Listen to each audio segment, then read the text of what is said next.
Does freedom grant us the terrible right to actively chain the unknowing person we are yet to become? Every serious choice made now is a deliberate, necessary sacrifice of 1,000 unlived, vibrant, potential lives. Commitment is never a mere promise to others, but a self-imposed limitation placed upon future, changing desires. We utilize the powerful freedom of the present moment to purposefully amputate the potential liberties of the future self. Once established, the bridge dictates the path. The river of passing time simply accepts the predetermined structure. The moment of signing a vow is fleeting. The heavy, long-lasting residue of resulting obligation lingers painfully. We freeze our potential future self in the crystal, fixed form of a present, determined, youthful ambition. The seal is set by my present hand, but the rigid authority it carries will undoubtedly bind a different version of me. We meticulously weave the confining constraints that one day we will struggle desperately, painfully, to permanently escape. The helpless future self remains perfectly silent, unable to argue against the declarations made by the powerful present self. To commit is to hear the grinding finality of the huge door that immediately closes off the existence of all other routes. The knot of a long-term choice feels absolutely necessary now, but it represents absolute future rigidity. The current, brief, confident self casts a cruel, tyrannous, immense shadow over the vast waiting life to come. We exchange the scary uncertainty of tomorrow for the predictable, confining certainty of a carefully budgeted future existence. The weakest point in any sacred vow is the unpredictable, fragile, changing desire of the unpredictable person who bravely made it. The arrogant word forever is always the most impossible, absolute claim the present can make against the relentless future. The commitment stands unnaturally firm and resolute, while the context and character surrounding it inevitably shift and change. We feel entirely free to move, yet every purposeful step is measured by a subtle, deep restraint we ourselves authorized. The original choice hardens over time. Its smooth familiarity disguises the immense nature of its initial burden. The long-term decision acts as the painful, necessary horizontal line that contains the explosive chaos of all possibility. My stillness in this moment ensures that one essential avenue of my future life will never, ever be explored. The definitive identity we claim now becomes the inescapable, difficult map for the reluctant traveler of tomorrow. Some self-imposed knots are tied for love, others for security, but all demand a high cost from later freedom. The future self is armed only with the immutable obligations imposed by the powerful, resolute past self. The initial single deviation creates a structural pattern that all subsequent future choices must now rigidly obey. The necessary freedom to choose the preferred path disappears as the defining commitment consumes the existence of all other options. The crack is the definitive initial choice, whose structural split extends relentlessly far into the unpainted, distant future. The track is firmly laid, the eventual destination is known, and the heavy chain confirms the near impossibility of diversion. The mind is calm in its choice, but the surface reflection clearly shows the resulting structure of the terrible constraint. The only possible exit is the tiny keyhole of an escape clause, a contingency we pray we will never need. The most binding, powerful vows are those where the visible prison is internally maintained by fierce loyalty. The delicate balance of all future life rests entirely on the immutable, small, heavy weight of the past decision. The desperate future self is denied the vital opportunity to restart, to simply and easily turn the glass. The initially flexible loop is slowly being hardened by the relentless, heavy, unstoppable passage of time and years. Commitment is the intentional, final terminus of a life's line, forbidding its natural continuation or necessary deviation. We deliberately limit the scope of our vision to ensure necessary fidelity to the one, distant, singular, chosen objective. The harsh, unforgiving light of freedom reveals that the self-imposed contract is the single, terrifying, lasting shadow. The specific choice becomes an identity, a heavy, unchangeable coat that the future self cannot discard in the sun. The resolute past reaches forward, offering the single key to the life we must now dutifully, relentlessly unlock.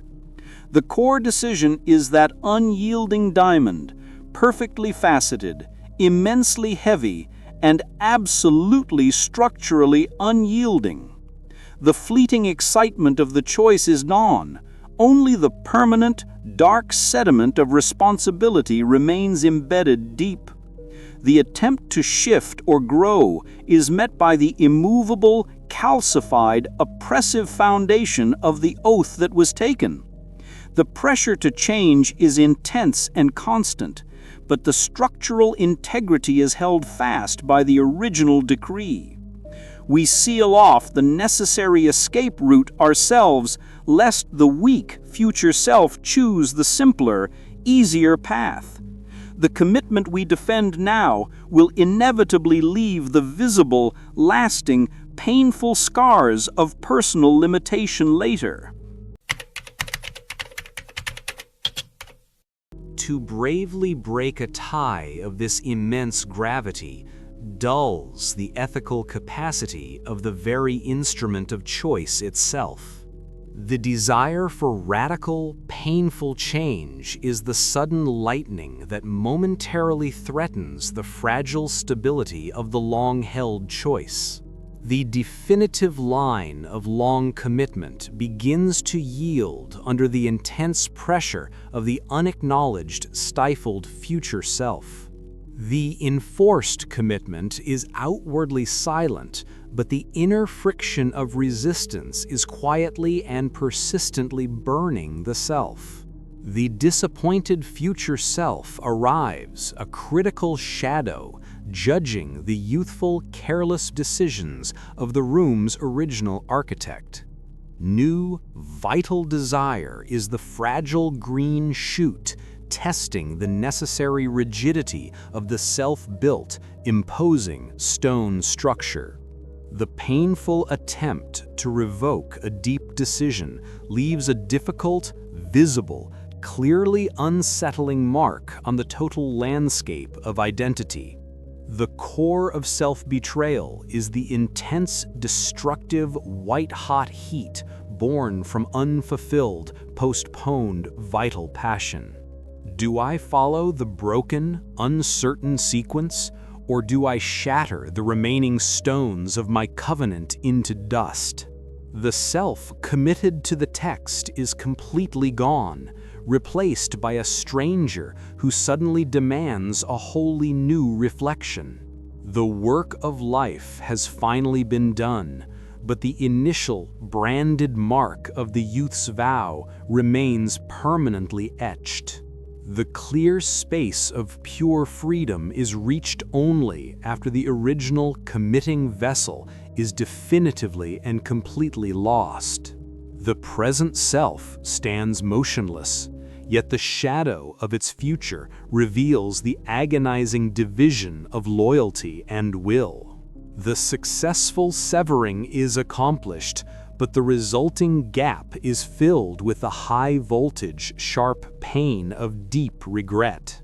The heavy silence of the broken vow returns only the echo of the deepest, unanswerable core question of existence.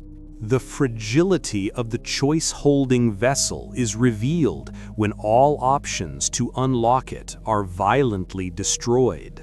The initial brilliance of the original promise fades as the long years apply their dull, corrosive, heavy oxidation.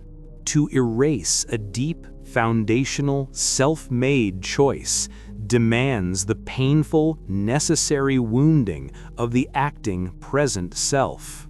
The self can limp onward without the promised element, but the machine will forever function in an incomplete, essential manner. The old commitment becomes the inescapable lure, relentlessly dragging the reluctant future self towards its heavy, promised center. The object of the commitment, once finally released, is found to have become nothing more than dry, meaningless ash. The beautiful commitment is outwardly maintained, but the underlying fracture runs deep and is now forever present. The pure pause of free will is potent, but the old deep darkness persistently threatens to re-establish its familiar domain. The self that made the rigid vow watches, mourning the painful path of duty the new self must now bravely reject. The present point is pure choice, but the immense gravity of the past commitment is relentlessly and powerfully strong. To move against the wind of a vow demands a sustained, visceral, intense expenditure of authentic, vital self-energy. The self that contains the tension eventually yields as the rigid, unyielding commitment slowly, persistently rusts the mechanism. Even when the object of choice is removed, the memory of the original heavy cost still deeply biases the balance. The heavy deluge of time strips away the superficial, revealing the deep, indelible, painful marks of the initial choice. The door is physically gone, but the ghost of the imposed boundary still possesses the power to hold the hesitant spirit. The original promise permanently sacrificed one essential, vibrant color from the total spectrum of possible experience. The self must temporarily cease its natural rhythm to process the trauma of the choice's difficult revocation. The anchor is finally severed. The terror and exhilaration of the unguided drift begin immediately and powerfully. The great effort to lighten the necessary burden of the past always risks the painful, deep tearing of the essential present self. The commitment holds until the very moment the foundational weave begins its slow, quiet, inevitable structural fraying. The self-made empty space allowed room for the one thing the future self desperately needed to cultivate and cherish. The warmth of the old fire is traded for the cold, lonely burden of self-illumination in the terrifying new darkness. The will that originally bound the powerful machine is itself beginning to shatter under the extreme pressure of the years. The liberty of one thread warps the entire self-made fabric of life, immediately demanding a painful, necessary new order. The unfiltered, powerful light of total freedom is initially painful, demanding a temporary instinctual protective retreat. When the old rigid structure of measured time is removed, the liberated self feels the fearful rushing wind of unmeasured possibility. The sheer intensity of the self-willed choice consumes the confining vessel that initially contained its painful promise. The future self begins to build a complex new liberty exactly in the crucial space where the past self chose to stop. The heavy old burden is set gently aside. The self, unburdened by the scroll, now breathes wholly and completely free. You were free to bind yourself. Are you now free enough to release the future into the terrifying, absolute blank?